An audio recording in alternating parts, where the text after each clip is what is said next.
The old AC's going jolly well. Yes, darling, it seems to be. The old trick worked, you see. We changed the stroke ratio on the crankshaft to get less revs and more horsepower. Do your parents live all on their own out here? No, they've got a couple of Davenport 257s, bought them cheap during the war. Had both the engines rebored, put in a Farrell's Knight and dual-piston screw converter, cleaned up an old Lucas 200 distributor, and banged in 4 carburetors. Goes like a rocket. It's not any better, is it, darling?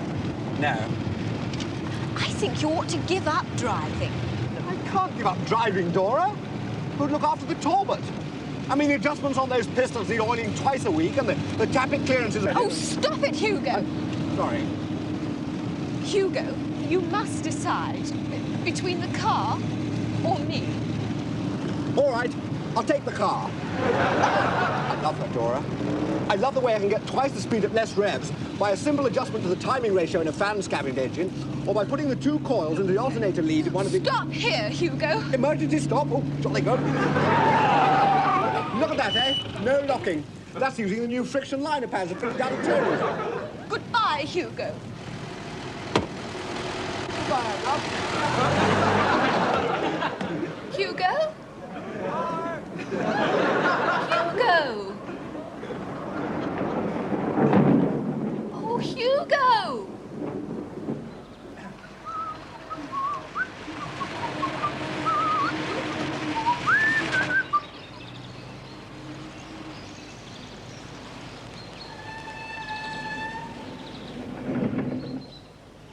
Hello, Hugo, darling. Hello, Mumsy. How about that? Darkstone's Mortar here in 41.7 minutes. That's an average of 56. Jolly good old tub. Where's Dora? You know, Mark, that's the first time we've used that rebored cylinder and that new petrol injector feed I was telling you about. Where's Dora? She got out on Darkstone's Moor. She got out on Darkstone's Moor? Yes. I think that's what made all the difference to the average. You know, I once remember taking the Morgan out on the Brooklands track with old Tiny Townsend. 2 of us up could only squeeze 50, and that was with a twin exhaust. Yes, dear, how interesting. Clive, Dora's out on Darkstone's Moor alone. She's what? Hello, Father.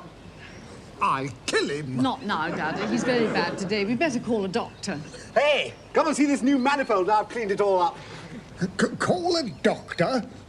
What he needs is a damn good thrashing. Clive, please. He needs the skin taken off his back with a triple-thonged bamboo back leather strip. That's what he needs. Remember what the doctors in London said. Doctors? What doctors need is a damn good flogging. You know what the Ottoman Turks used to do with loonies? He's not a loony, Dada. Used to tie them to trees, beat them senseless. They didn't stand for any nonsense. Hugo, come and lie down. It's been a long journey. Well, don't you want to see the remold on the cylinders? It's a super little job. Let me just kick him.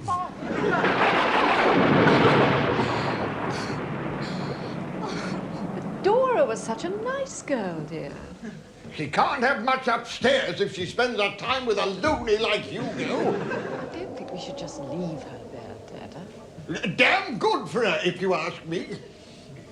You know what the Malays used to do to find out if a man was really a warrior or not? They used to tear out his... That'll be Charles and Ruth, dear. That pair. Come to ruin me weekend again, I suppose. They've come all the way down from London for your birthday, Clive. The least you can do is to be civil to them. They only come down to see whether I'm dead or not. I'll be upstairs if they want me.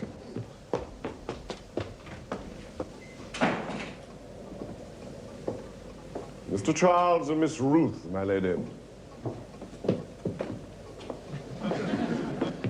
Charles! Hello, Mumsy. Hello, Lady Chiddingfold. Hello, Ruth, my dear. I'm so glad you've come. We've had an awful time with Hugo, you know. He left Dora alone on Darkstone's Moor. Yes, we passed her in the car. Oh, they're distraught. Not at all well. No, she only had a summer frock on. Poor girl. Yes, Father? He's in his lair, dear. Yeah, well, I better go and say hello. Would you like a cup of tea, Ruth, dear?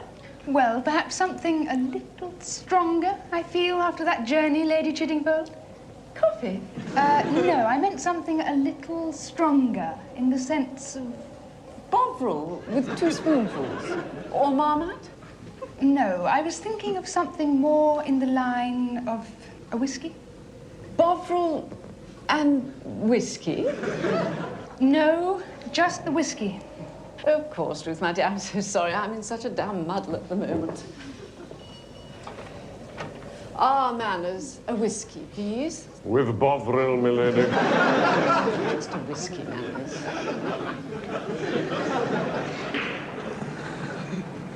Hello, Father. Hello, Charles.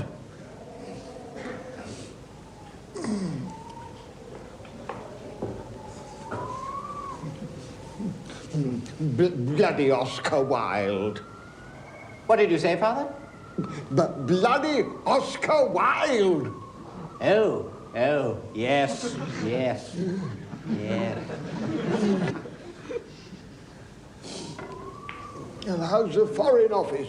Oh, not bad, really. We've finished painting the Whitehall side and we start on the West Front next week. Still no chance of a job inside? No, far too dim. Yes, I suppose so.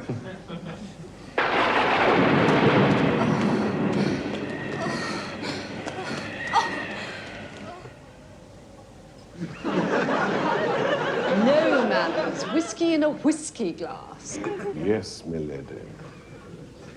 The gardens are looking delightful, Lady Chiddingfold. Oh, yes, they're all over 60, you know. Knowles is 97. Took him 13 hours to pull up a weed the other day. Of course, Clive wants to have them neutered. No, I said the gardens. Your whiskey at last. Shall we join the men upstairs? Got better? I was saying to Lady Chiddingfold how fine the grounds were looking. She certainly has the green fingers in this family. The only man with green fingers I ever knew was Tula Moran of the KOLI.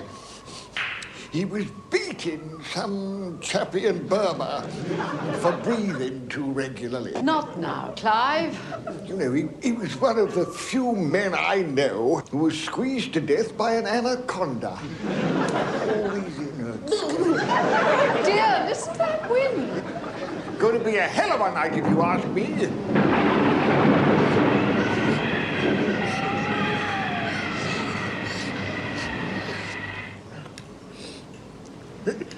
Ever fought the Turks?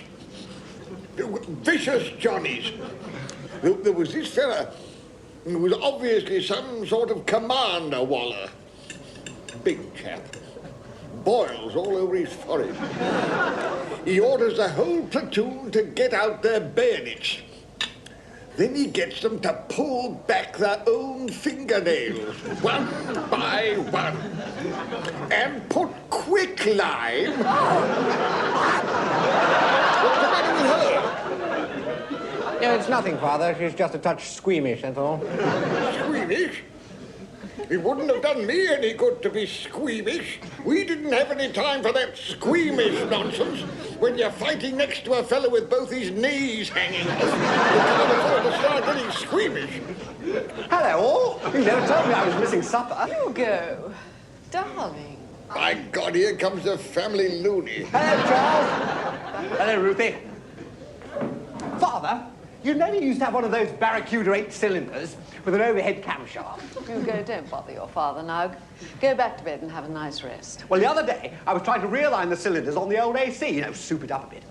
And apparently the easiest way to do it with an overhead camshaft like the one you've got... Go away! Hugo, to bed, please. ...is to realign the throttle control. Hugo, please, you're not well. I'm all right, Mumsy. Don't worry about me. Of course you're not all right, you idiot. Manners. Help me take Master Hugo back upstairs, please. Yes, milady.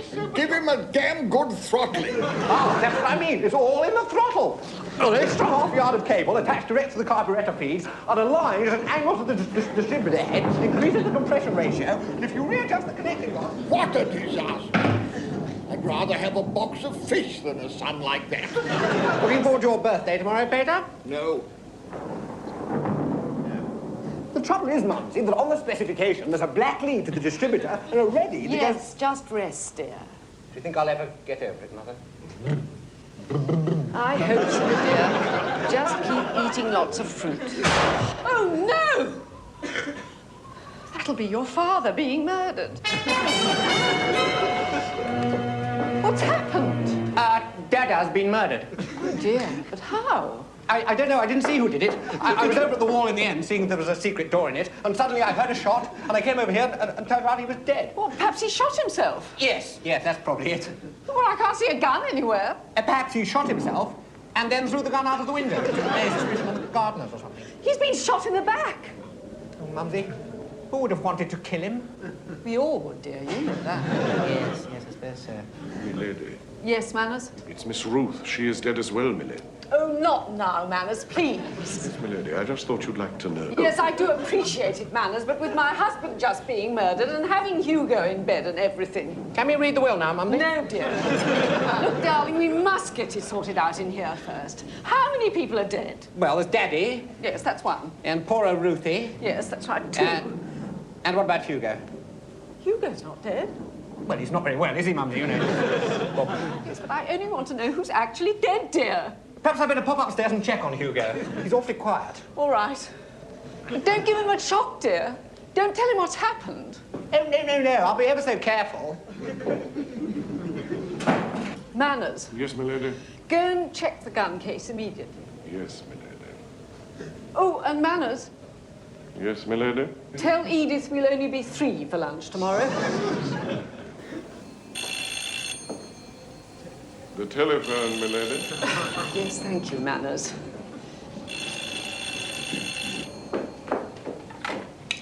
Hello? Hello? Oh, hello, Madge. Yes? Yes? Yeah. Oh, dear, what a shame. I'm so sorry. And he's got to have the whole lot out, has he? Yes, well, I'm sure he'll be better for it. They say that, yes. Oh, yes. Madge, can I ring you back? No, it's just that a couple of people have died and I... What? No, one shot, one drowned, I think. Yes, it is a shame, yes. Yes, Clive was one of them. Shot in the back. Afraid so. Oh, yes, it is. Oh, yes, well, he was 87. Look, Madge, I really must... What? No, I'm sure it's better Frank had it out. Yes, at least he'd be able to sit down properly again. Yes. At the cottage hospital? Oh, yes, they are very nice. Yes, I'm sure. Look, Madge, I must dash. I've heard another... In a ward of his own. Oh, yes, that's so much nicer. Oh, yes, quite. Look, I must dash, really. Now, Madge, I think someone else has been... What? Yes, of course I can. I can give you a lift. Right, yeah. Yes, at 3 o'clock outside Lewis's. Bye. Mumsy, it's just as well I looked. Hugo is dead. Hugo's dead? Yes, I didn't see who did it again. I was talking to him 1 minute, and suddenly I looked under the bed to see if there was a trapdoor leading to a secret passage underneath the house, and I heard a shot. And I looked up, and there he was, Hugo, Dada's eldest son, who stood to inherit everything. Dead. Definitely dead. Shall I call the police, my lady? It may not be necessary, Manners. No, I don't think there's anything the police can do. Waste of the ratepayers' money, really. Will you leave us for a moment, Manners? Yes, my lady. Charles, Yes, Mumsy Pie? I'd rather keep this in the family, if you don't mind. No, yes, quite agree. Don't want any of... So be completely honest with me. Did you kill them, Charles? No, of course I didn't, Mumsy. You killed Aunt Mabel, dear. Ages ago. What was that? Dear, what on earth can that be? It's 12:30. Jehovah's Witnesses? Oh, Dora!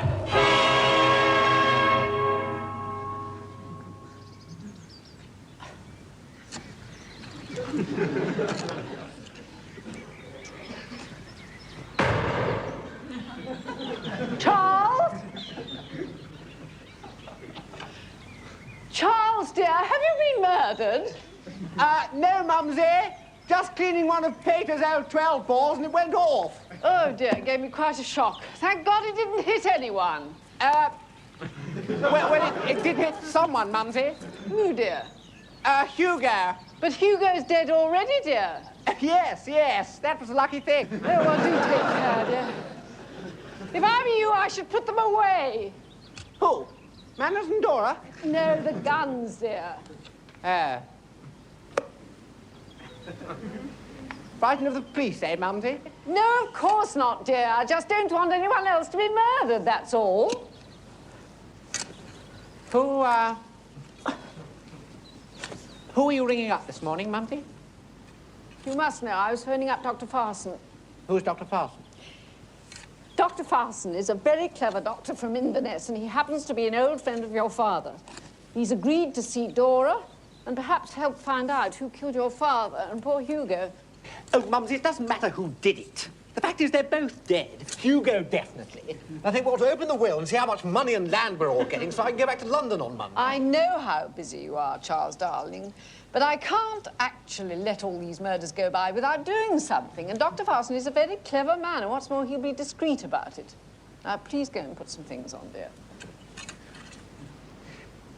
Well, he'll only say they've been murdered, and you know what that means. Well, let's see, dear. He may find it isn't murder. They might have fallen on the bullets or something. No, I know. They'll all look at me as though I murdered them. Just like they did with Aunt Mabel. Well, you did murder Aunt Mabel, dear. There you go, Mumsy. Even you're holding it against me. I'm not holding it against you, dear. Now, please go and get ready.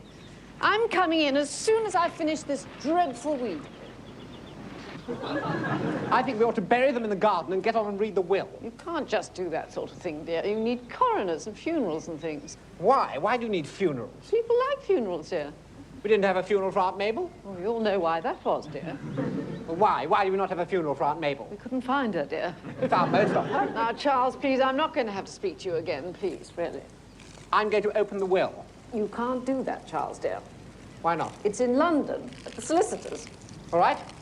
I'll give him a ring. Oh, you're worse than your father.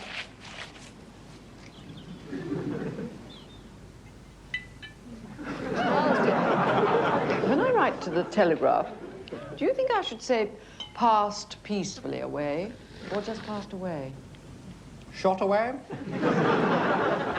Suddenly, perhaps that's better. Yes. Chiddingfold, Sir Clive, suddenly at Moorstone's Manor on February the 19th, aged 87. That's rather beautiful, isn't it? Nice and simple.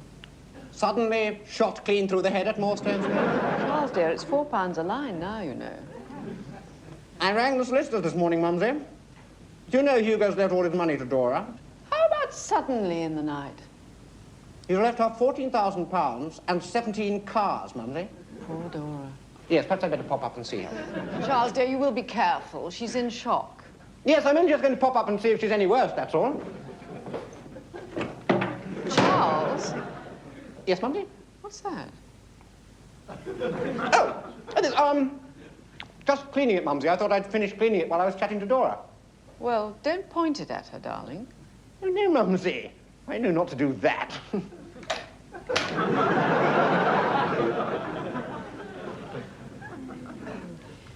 Very suddenly in the night. All right, Manners. Yes, milady. Dr. Farson, I'm Lady Chiddingfold. Welcome to Moorstone's Manor. Your husband told me so much about you.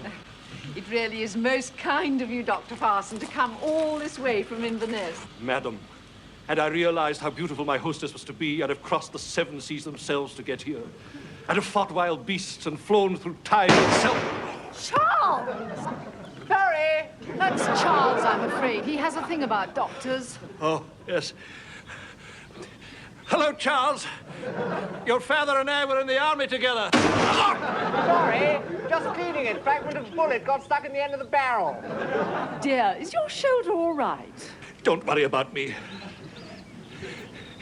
It is as nothing compared to the pain I feel in my heart. Can we go upstairs to an empty bedroom? I love you. I can't wait. I've got everything.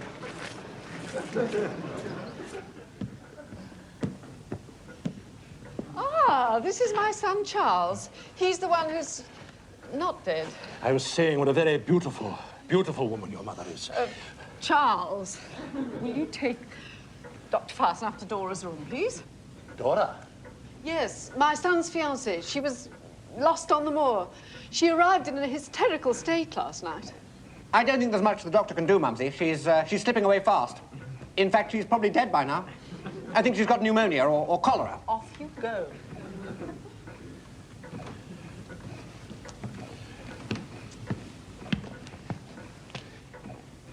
I will be back. Yes. When you finish, there are some other people to see.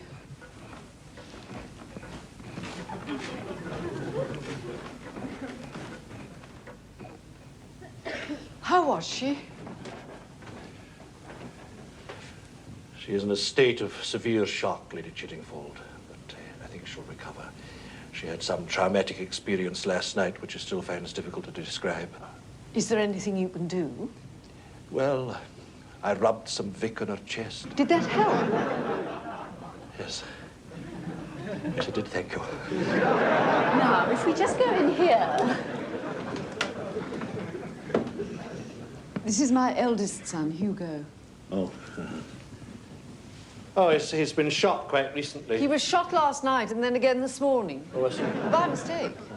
Now, he's dead, isn't he, Doctor? I mean, he's not going to recover, is he? Charles, No, he's quite severely dead. I think I'll go and sit with Dora. Well, why don't you stay with us, Charles, dear? No, I think someone ought to be with her, Mumsy, during her last hours. And over here is my husband. He's dead. Yes. Shot. But can you, for instance, say where from? I know what you're thinking. What? You're thinking I have a false lip. No, I wasn't. What's wrong with a false lip? People have false arms, false legs. Absolutely nothing, I'm sure. All right. I do have a false lip. It's obvious, isn't it? That's what you're thinking. It isn't obvious, Dr. Farson. Of course it's obvious. Juts out when the mouth's closed. It doesn't fit cleanly under the other one. And it can't withstand hot soup. Oh, I was a fool. I thought I'd take the cheap one. For an extra £200, I could have had a new lip. Honestly, Dr. Farson, I really don't know which lip it is that's false. To think that our love should end like I this. think you're rather over-dramatising the situation, Dr. Farson. I haven't seen you for 12 years. Ah, but I have seen you, Lady Chiddingfold. I have passed this house many times before. I have seen you at the window and in the garden. My heart has been bewitched by you. Oh, Lady Chiddingfold. Oh, my husband. Don't forget your husband. You're supposed to be examining him. There's no point. I know he's dead. He died with a bullet lodged between the sternum and the crevascular nerve, fired from his gun. Dr. Farson, you? How do you think I got here so quickly from Inverness? Because I've been watching this house for weeks, waiting. Just so I could make you mine by destroying all around you. Mine and mine alone. Just you and me. And then this bloody cheap lip lets me down. I love you. I've always loved you. Since that black day you married him instead of me. Ah, Dr. Farson, I can't bear being touched. Lady Chillingford, if you reject me, no one else shall have you. All right, you. Drop that gun. Oh, Manor, thank God you... Stay where you are, milady. Or you'll get what I gave your husband. Manners? Yes, manners, milady. Your polite, humble, obsequious little lapdog, Manners. Manners, who opens doors and tells his master and his mistress when the telephone rings. Well, that's why I decided it was time someone waited on me, someone listened to me for a change. And that's why I killed him, and that's why I killed Master Hugo. Because I'd had about as much as I could take. Don't believe him. I killed them. No, I killed them. I killed them. I killed them, and I'll prove it to you. Oh, my God! Charles! Charles is upstairs with Dora! He was supposed to be looking after her! Charles! Charles! What have you... Lady Chiddingfold. I can look after myself. I looked after Hugo, after all. Oh, not you, Dora. Does it surprise you that your idiot son's fiancée wasn't the demure little girl you wanted her to be? She's lying. I killed them. I killed them. To here with cars and carburettors and camshafts. I've borne it for 6 years. I walked back here 40 miles, Lady Chiddingfold. Took a gun from the gun case while you were all stuffing your fat faces, listening to that pig of a husband of yours. And I got rid of them. I got rid of them both. Forever. No, you didn't. I did. I did. Don't believe them, my little rosebud. It was me, honestly. It was me. It was not you, bastard. It was me. Me. You couldn't have done it, you're all talk. I killed Aunt Mabel. Remember that? I killed Aunt Mabel. Oh, come off it! Everyone knows I killed Aunt Mabel. Oh, yes, he did kill Aunt Mabel. They're all lying. I killed them because I wanted to have you all to myself. I stood to gain much more than you. The entire estate, money, wealth, fortune. But I had the classic motive, brooding resentment, festering over a prolonged period, suddenly erupting in a holocaust of violence. You couldn't hate a flea, servant. Don't say that. You can answer the door. You can serve the dinner. But you couldn't kill a garden worm. Oh, no? Well, anyone can do that.